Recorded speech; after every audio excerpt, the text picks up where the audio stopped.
Selamat malam Tribuners, jumpa lagi bersama saya Mutiara dalam tayangan Lampung terkini di Tribun Lampung. Kami akan sajikan informasi teraktual dan terpercaya untuk Anda. Dan inilah berita Lampung terkini Tribun Lampung selengkapnya. Ya, berita pertama ini datang dari Lampung Selatan Tribuners. Ini di mana ada kebijakan baru terkait pembelian tiket kapal di Bakauheni. Banyak pengguna jasa akhirnya putar balik. Sejumlah pengguna jasa terpaksa putar balik karena gagal membeli tiket kapal di Pelabuhan Bakauheni, Lampung Selatan. Hal itu merupakan imbas dari kebijakan baru yang diberlakukan PT ASDP Indonesia Ferry Cabang Bakauheni.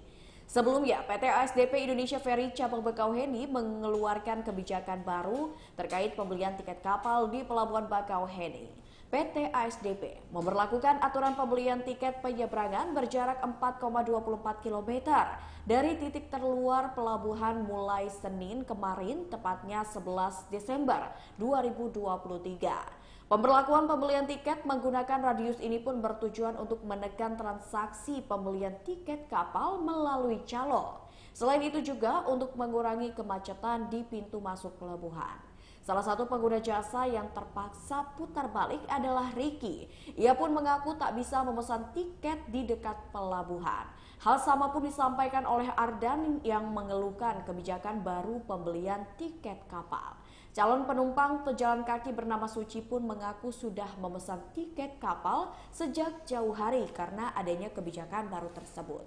Di sisi lain, pemilik loket Ferizi bernama Hasan mengaku kehilangan pelanggan dengan adanya kebijakan tersebut.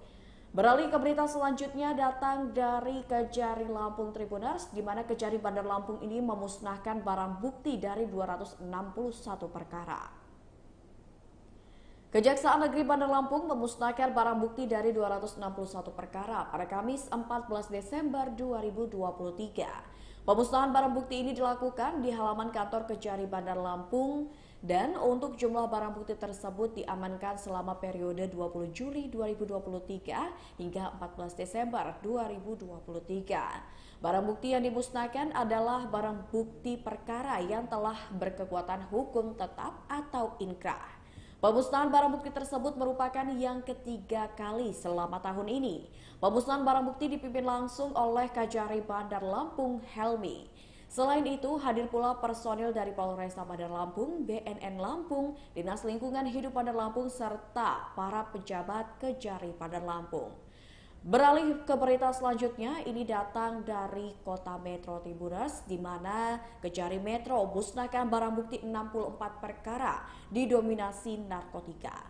Kejari Metro memusnahkan barang bukti perkara yang telah inkrah atau memperoleh kekuatan hukum tetap sejak Juli 2023 hingga Desember 2023. Berdasarkan informasi yang dihimpun, barang bukti perkara yang dimusnahkan tersebut didominasi oleh kasus narkotika. Kajari Metro Nurvita Kusuma Wardani mengatakan barang bukti itu berasal dari 64 perkara yang telah inkrah. Ia menambahkan perkara tersebut didominasi oleh narkotika dengan rincian. Perkara narkotika sebanyak 35 perkara, perkara Oharda sebanyak 5 perkara, perkara Kamtibum sebanyak 6 perkara, dan perkara tindak pidana umum lainnya sebanyak 18 perkara. Barang bukti narkotika yang dimusnahkan meliputi ganja seberat 50,413 gram, tembakau gorila sebanyak 19,598 gram, dan sabu sebanyak 8,337 gram.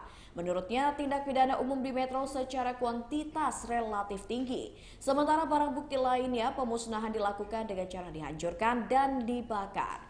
Ia berharap dengan dilakukannya pemusnahan barang bukti ini dapat menurunkan tingkat kejahatan.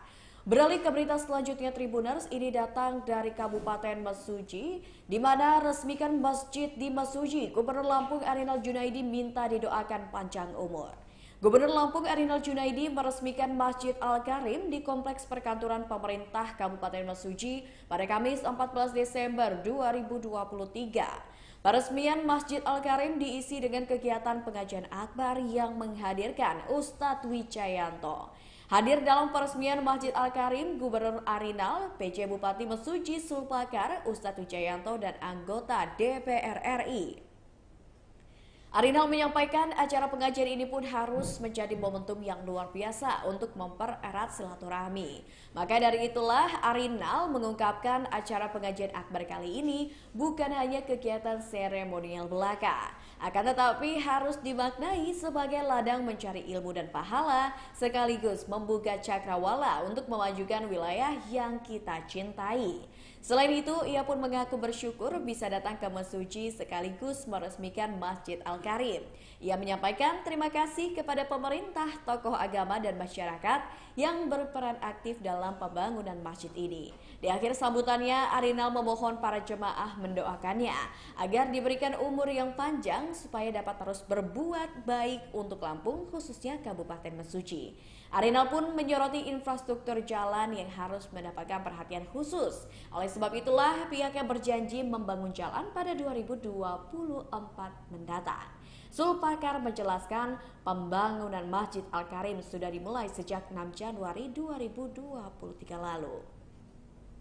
Ya, Tribuners, beralih ke berita selanjutnya, ini perihal kasus narkoba di mana lolos dari hukuman mati, mertua dan menantu kurir narkoba dijatuhi vonis seumur hidup. Pengadilan Negeri Tanjung Karang menjatuhkan vonis penjara seumur hidup kepada mertua dan menantu yang berprofesi sebagai kurir narkoba.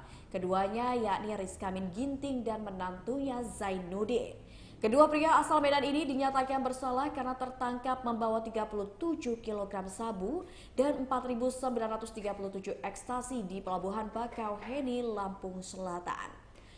Sebelumnya, kedua kurir sabu itu dituntut hukuman mati oleh jaksa penuntut umum, namun hakim memberi penilaian berbeda. Dalam hukum, hukuman penjara seumur hidup adalah hukuman terlama dari yang ada. Hal itu dirasa memberikan efek jera dan juga efek edukasi. Dengan demikian, Rizkamin Ginting dan Zainuddin lolos dari hukuman mati.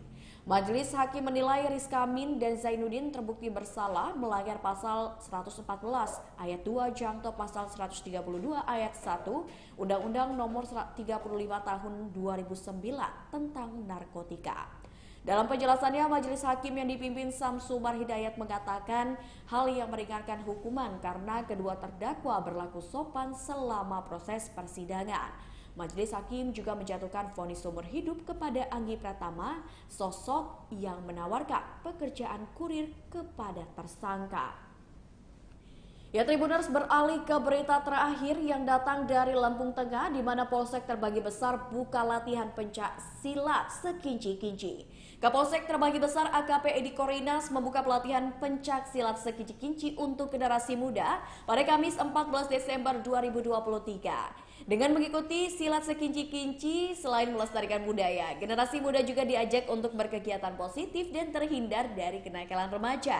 Edi Korinas bersama tokoh adat dan tokoh masyarakat pun membuka latihan perdana sekinci-kinci di Kampung Terbagi Besar, Kecamatan Terbagi Besar, Lampung Tengah. Latihan dijadwalkan selama 2 kali dalam seminggu, yaitu pada malam Rabu dan malam Sabtu.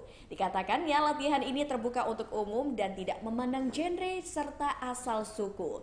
Menurutnya, sekinci-kinci merupakan seni bela diri pencak silat asli Lampung. Sebab sekinci-kinci bukan hanya olahraga semata, tapi seni bela diri yang patut dilestarikan. Para murid harus bisa menjaga marwah perguruan dengan baik. Mereka diajarkan jangan sampai membuat hal-hal yang tidak pantas serta tidak patut menjadi contoh, baik dalam perguruan maupun di tengah masyarakat. Baiklah Tribuners, mungkin itu saja tayangan berita Lampung terkini bersama dengan saya Mutiara. Nantikan tayangan terupdate lainnya hanya di YouTube Tribun Lampung News Video dan YouTube Tribun Lampung Official. Saya Mutiara pamit undur diri, selamat malam dan sampai jumpa.